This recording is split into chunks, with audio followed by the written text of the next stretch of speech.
오늘의 주제는 나음소 키아즘 구조예요. 그러니까 오늘 그 키아즘 구조에 대한 이해가 좀 안 되는 분들은 그 히브리 문학의 키아즘 구조, 그 원론적인 거니까 그걸 한번 더 들으시면 도움이 될 것 같습니다. 나움의 뜻은 위로라는 뜻을 갖고 있어요. 이 나움은 그 예루살렘과 가사 사이에 위치한 엘고스 그 출신의 선지자입니다. 기록 연대는 그 우리 그 3장 8절에서 10절 그 애굽의 노아몬 그 멸망을 과거일로 기록하고 있어요. 근데 이 애굽의 노아몬 멸망이 BC 663년에 일어났던 사건이거든요. 그리고 아직도 니느웨가 멸망하기 전에 기록되었음을 감안할 때 663년에서 612년 사이에 기록된 걸로 보통 학자들은 얘기합니다. 이때는 이미 그 북이스라엘이 아수르한테 멸망된 뒤잖아요. 그 북이스라엘이 BC 722년에 아수르한테 멸망됐어요. 그러나 그 남유다는 아직 그대로 잔존했던 때입니다. 그 아수르는 최고의 전성을 누리고 있었을 때입니다. 이 나움의 내용은 오바댜, 요나서와 함께 이방에 대한 예언을 기록한 세 권의 선지서 중에 하나예요. 그 아수르의 임할 하나님 멸망의 심판 선포와 선민의 구원과 해방 예언입니다. 그러니까 니느웨에 대한 하나님의 심판이 철저한 것임을 또 보여주고 있고 또 아술에 의해 억압받던 유다 백성들을 위로하며 또 소망을 주기 위해 또 하나님의 주권을 선포합니다. 그러니까 요나의 전도를 회개했던 니느웨가 전보다 더 악해져요.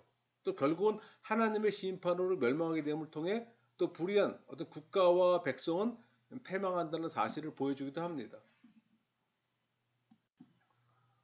나홈서는 요나서와 함께 그 아수르에 대한 여호와의 예언을 기록한 책이잖아요. 그러니까 요나서가 아수르의 수도 니느웨 성의 회개 구원과 이방인 선교에 대한 어떤 선민의 자세와 의무 등을 다루고 있는 반면에 이 나홈서는 니느웨 성의 심판 멸망과 이를 통한 어떤 선민의 보존과 위로 등을 다루고 있어요. 그러니까 요나서는 BC 760년경에 기록되었고 이 나홈서는 BC 663년 내지 그 612년 그 사이에 기록된 책으로 1세기 정도의 간격이 있어요.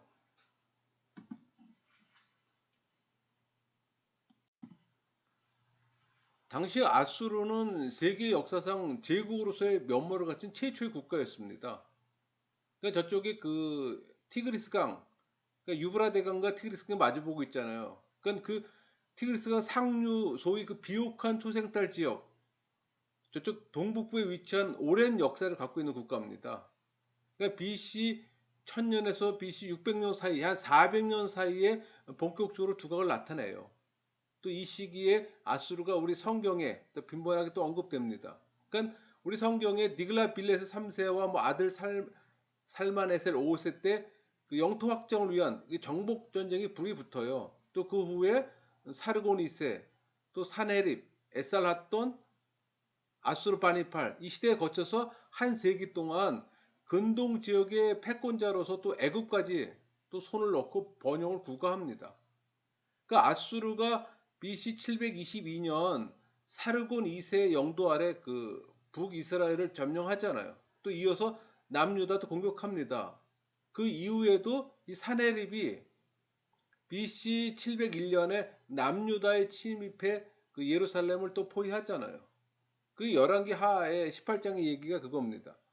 그리고 그 후에도 언제라도 남유다를 단숨에 쓸어버릴 것처럼 또 위력을 가시하고 또 공무를 징발하고 그러니까 외교적 굴종을 수시로 강요했어요. 그러니까 아수르는 한마디로 이 무자비한 사륙의 어떤 공포, 아나무인격인 억지, 뭐 파렴치한 기만 그런 것들로 이루어진 피와 공포의 제국이었어요. 최악입니다 한마디로. 그러니까 피정복국에 대한 아주 광적이고 야만적인 살육, 또 과도한 어떤 확대, 착취, 그러니까 당시 주변 나라들을 공포로 다 몰아넣었어요. 그러니까 아수르는 전쟁을 수행하면서 적국을 완전히 초토화시켜요. 또 모든 문명을 파괴시키는데 또 대단한 자부심을 가졌습니다. 또 반란을 사전에 방지하고자 이 피정복민들에게 잔혹스러운 일을 또 저지르기로 또 악명이 높았어요. 또 아수르는 인간의 신체 부위에 대한 또 폭행과 사체 모독을 놀이삼아 또 저질러 댔습니다. 심한 경우는 어떤 임산부 배를 갈라서 아기를 끄집어내는 그런 일도 우리 성경에 언급되어 있잖아요. 또 약속들과의 어떤 조약을 무시하고 또 대국에 걸맞지 않은 기만 책을 또 사용해서 화친과 뭐 투항 의지를 밝힌 민족들이나 도시 국가들마저 전부 다 유른해 버립니다. 그러니까 북이스라엘이 이 아수르에 의해 정복된 상황에서 이 아수르의 존재와 위협은 당시 남유다 백성들에게는 진짜 불안과 고통의 원천이에요, 완전히. 그러니까 나홈은 이 같은 상황에서 그 아수르를 향해 수도 니느웨를 1차 대상으로 하나님의 심판 멸망과 또 예언을 선포합니다. 그러니까 최고의 전성기를 구가던 이 아수르를 향해 심판에 의한 멸망이 선언된 것은 인간 역사의 한순간에 예의 없이 하나님의 주권에 의해 전개된다는 진리를 또 다시 한번 또 각인시킵니다. 또 나옴은 그 이 니느웨 심판 멸망의 필요적 근거로서 이 교만과 또 포악을 분명히 지적하고 있어요. 이것은 하나님의 공의와 또 평화, 뭐 그런 정신을 보여주는 신뢰이기도 합니다. 하나님께서는 니느웨를 멸하는 것은 당신 백성인 남유다의 보존과 또 평화를 위한 것임을 또 명시적으로 밝히고 있어요. 또 여호와께서는 궁극적으로 이 택하신 백성의 구원과 축복을 위해 온 세상의 역사를 이끌어 간다는 어떤 진리를 다시 한번 또 보여주는 겁니다. 그러니까 니느웨 심판 멸망 예언은 BC 612년에 니느웨가 바벨론과 메데 연합군에 의해서 함락됐잖아요. 그걸로 성취가 되는 겁니다. 그러니까 나홈은 스바냐와 거의 동시대 사람이에요. 그러니까 BC 586년 남유다 멸망 직전까지 활동했던 하박국과 예레미야보다는 약간 앞선 시기에 또 활동한 선제이기도 합니다. 나홈서의 내용 구조를 보면은 뭐 세 장으로 되어 있잖아요. 총 세 장입니다. 근데 그 세 장 안에 다섯 문단으로 구성되어 있어요.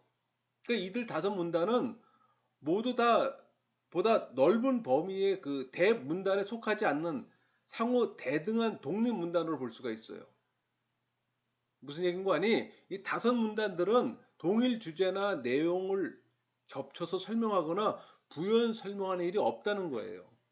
그러니까 하나님의 심판에 의한 이 수도 니느웨를 중심으로 한 이 아수르 제국의 멸망 사건들을 제각각 고유한 측면에서 접근합니다. 그렇게 또 예언함으로써 나홈서라는 한편의 짧고도 간결한 또 예언집을 이루고 있어요. 나홈서는 이 다섯 문단의 핵심 내용을 보는 것만으로도 내용 구조와 메시지의 흐름에 한눈에 파악할 수가 있어요. 그러니까 다섯 문단으로 나눠졌다 그랬잖아요. 1문단은 그 1장 1절부터 8절까지인데 그 성경 기자와 기본 주제를 밝힌 어떤 표제와 또 심판자 여호와의 공의와 또 권능을 강조한 서론부입니다. 2문단은 1장 9절부터 15절까지인데 아수르 수도 니느웨 멸망과 남유다 구원의 이중 대조 예언입니다. 3문단은 2장이에요. 그러니까 심판 집행 과정의 주요 장면을 또 묘사를 통한 니느웨 심판의 또 양상을 예언하고 4문단은 3장 1절부터 7절까지 그러니까 니느웨 만국을 향한 폭력과 기만을 지적하고 또 만국 앞에서 니느웨 응징을 또 예언합니다. 5문단은 3장 8절에서 19절까지 그러니까 현재 강함에도 불구하고 니느웨의 허망한 또 멸망을 예언해요. 키워짐 구조를 볼까요? 그 1장 장제목은 니누의 멸망을 선포합니다. 1장의 줄거리는 그 나홈서는 형벌에 관한 책이잖아요.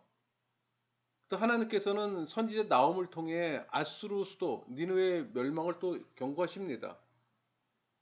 내용 분야는 1절은 그냥 머릿말이에요. 2절부터 8절까지는 심판주 하나님의 공의와 권능으로 볼 수 있고, 구조 분석은 A와 A-는 여호와의 분노입니다. 그러니까 B는 자연재해로 볼 수 있죠. 그러니까 9절에서 11절 내용은 그 니느웨 멸망이에요. 구조 분석은 A와 A-는 악을 꾀하는 거라면 B는 여호와가 멸하다가 되겠죠. 12절부터 14절 내용은 그 유다의 구원 예언입니다. 그러니까 A와 A-는 여호와의 말씀으로 볼 수가 있어요. 2장 장제목은 니느웨 멸망을 묘사. 그러니까 2장의 내용은 니느웨가 타국을 침략으로 비참하게 또 멸망당하고, 그 백성들은 또 낙심하고 니느웨 교만한 또 장병들이 패배할 것을 또 예언하고 있어요. 내용은 그 1장하고 2장하고 같이 맞물려 들어가는데, 1장 15절은 남유다 구원의 2차 예언이에요. 또 2장 1절은 여호와 심판 대행자들의 침입 통보라면은 2절은 이스라엘의 영광 회복의 목적 우선선으로 볼 수가 있고요. 그러니까 우리가 이제 이 성경을 보다 보면 우리 개역 개정에서는 이제 원어 성경과 좀 차이가 있는 게 뭐냐면, 지금 보면은 2장 시작하는데 1장 15절하고 좀 맞물리잖아요. 근데 실질적으로 요게 그 원어 성경하고 이제 이런 것들이 이제 약간 구분의 차이가 좀 있습니다. 구조 분석을 하면은 A와 A-는 좋은 소식이 될 것이고, B는 적의 공격이 되겠죠. 2장 3절에서 10절까지 내용을 분해하면은 그 3절부터 7절까지 니느웨 멸망 당시 참상 예언이라면, 8절, 9절, 10절은 그 니느웨 멸망 후 또 참상 예언으로 볼 수가 있고, 구조 분석은 A와 A-는 멸망이라면은 B와 B-는 약탈이 되겠죠. 3장의 장제목은 니느웨 멸망의 필연성. 그거는 3장도 마찬가지로 2장하고 맞물려 들어가는데, 그 3장의 일단은 그 내용은 니느웨는 죄악으로 인해 또 하나님과 적대 관계를 형성합니다. 그 일로 인해 결국 다시 일어설 수 없을 만큼 또 돌이킬 수 없는 심판을 받게 될 것도 예언해요. 내용 분해는 그 2장 11절에서 13절까지 2장 끝부분은 니느웨 멸망 후 참상 예언이에요. 또 3장 1절부터 6절까지는 심판의 원인이 된 니느웨의 죄악상입니다. 그러니까 구조 분석은 A와 A-는 시체가 될 겁니다. 그리고 B와 B-는 내가 내 대적이 되어. 그러니까는 요 성경 우리 개역 개정에서 이런 그 차이가 뭐냐면, 보라 내가 내게 말하노니, 요게 내가 내 대적이 되어, 원어하고 그 차이입니다. 번역의 차이예요.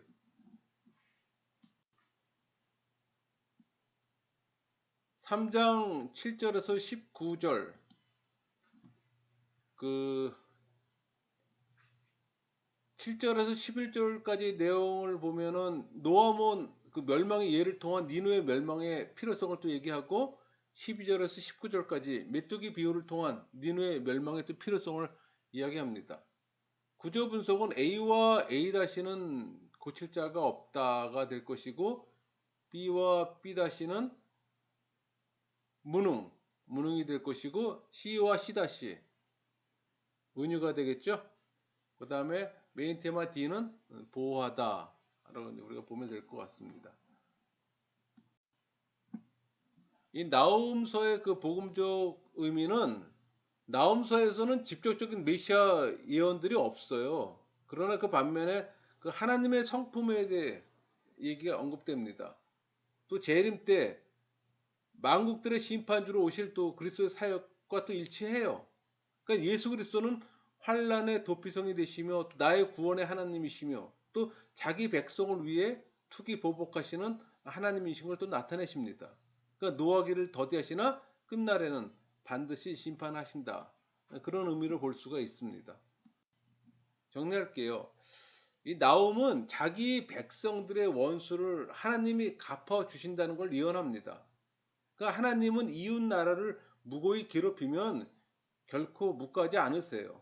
그러니까 유대인의 하나님만이 아니라 전 세계적 하나님이신 걸 또 보여주세요. 그러니까 당신의 백성들이 허물과 죄로 인한 징계를 받는다 해도 당신 백성을 괴롭힌 자들은 심판하신다는 걸 또 보여줍니다. 오늘도 은혜로 선택받은 백성 중 믿음의 남은 자들이 있어요. 그러니까 유대인이나 이방인이나 동일하게 믿음의 백성으로 인정받으며 또 주님의 어떤 계속되는 그 심판에도 불구하고 아직 살아 있습니다. 그러니까 믿음의 선진들은 이 복음의 메시지를 들고 전하고자 하는 갈망이 있었어요. 오늘 믿는 자들에게 또 복음을 들고 가고자 하는 이 간절한 갈망은 주님이 영광스럽게 다시 오실 때까지 계속될 겁니다. 말씀을 마치겠습니다.